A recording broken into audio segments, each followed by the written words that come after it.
안녕하세요. 10월 22일 금요일 아침입니다. 말씀과 함께 새롭게 여는 소망의 아침을 시작하겠습니다.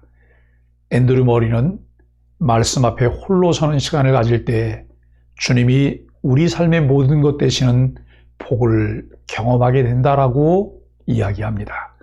출애굽기 24장 1절로 11절까지 말씀을 본문으로 하여 언약 체결을 통해 누리는 영광의 교제라고 하는 주제로 함께 은혜를 나누기를 원합니다. 오늘 본문은 시내산에서 주신 언약서 마지막 문단입니다. 이 마지막 문단의 마지막 단락에서 하나님은 모세에게 시내산을 내려가 하나님과 이스라엘 백성 사이에 언약 체결을 거행할 것을 명령하십니다. 이스라엘 백성이 시내산에 도착하고 여호와 하나님이 그들에게 새로운 정체성과 사명을 부여해 주시고 성결하게 준비할 것을 명하신 이래로 십계명을 친히 들려주셨고 모세가 언약서 규례를 세세하게 백성들에게 가르쳐 주었습니다. 따라서 십계명과 언약서에 포함된 모든 율례는 하나님과 이스라엘 백성 사이에 체결된 언약의 성격과 특징을 규정합니다. 하나님의 명령을 따라 산에서 내려온 모세는 하나님이 하신 모든 말씀과 규례를 이스라엘 백성들에게 전합니다. 그러자 이스라엘 백성은 그 모든 말씀과 규례와 법도를 따를 것을 서약합니다. 이에 모세는 이 모든 말씀을 기록합니다. 이것이 언약서입니다. 이어서 모세는 언약 체결 제의를 진행합니다. 제단을 쌓고 기둥을 세워 번제와 화목제를 드리게 하고 피를 제단에 뿌립니다.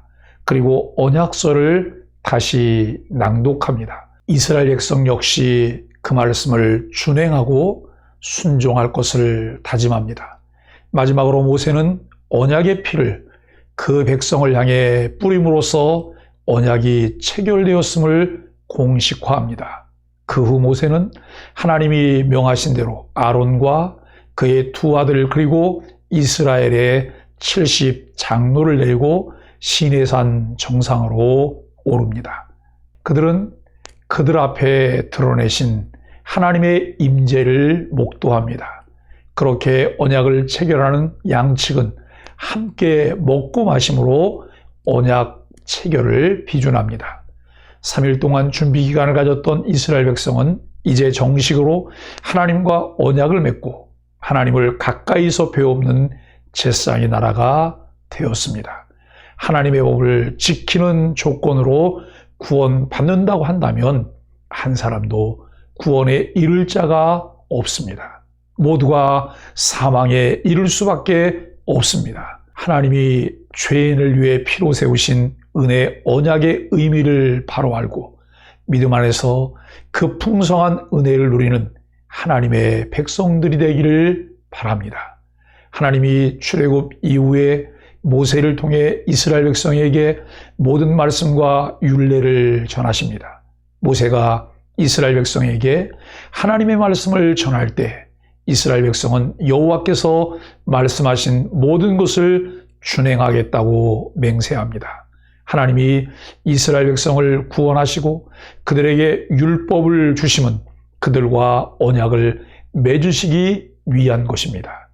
이 언약의 내용은 하나님이 이스라엘 왕이 되셔서 대족들로부터 그들을 지키시고 그들의 모든 삶을 책임져 주시겠다는 맹세입니다. 이스라엘 백성은 하나님이 유일한 신이요 왕으로 모시고 모든 우상을 타파하고 하나님의 말씀에 순종하고 준행하겠다는 맹세입니다.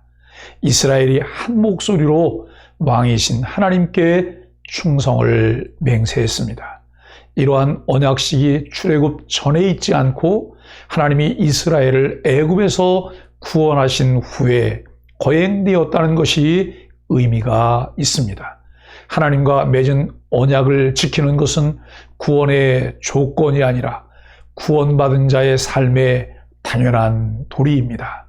이는 모든 성도에게 그대로 적용됩니다. 아무런 조건 없이 우리를 구원해 주신 하나님의 은혜에 감사하며 하나님의 말씀에 순종하는 것이 그리스도인의 마땅한 도리입니다. 이스라엘 백성이 하나님과의 언약식을 거행할 때 모세는 제물로 드렸던 소의 피를 양푼에 담아 반은 제단에 뿌리고 나머지는 백성에게 뿌리고 그 피가 언약의 피라고 선언합니다.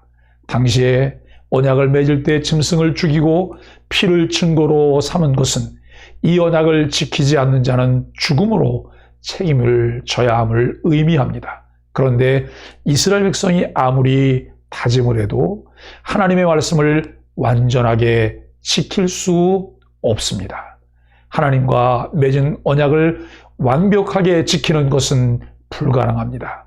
이를 잘 아시는 하나님은 그들이 죄를 범해 언약을 깨트렸을 때 짐승의 죽음으로 드리는 제사를 통해 회복의 길을 계시하셨습니다. 실제로 이스라엘 백성은 그 맹세를 지키지 못했고 이방 땅에 포로로 잡혀가는 치욕의 역사를 겪어야 했습니다. 그리스도인들은 우리 죄를 사하기 위해 십자가에 못 박히신 그리스도이신 아들을 내어주신 하나님 아버지의 은혜를 기억하며 항상 감사와 찬송을 돌려드려야 합니다.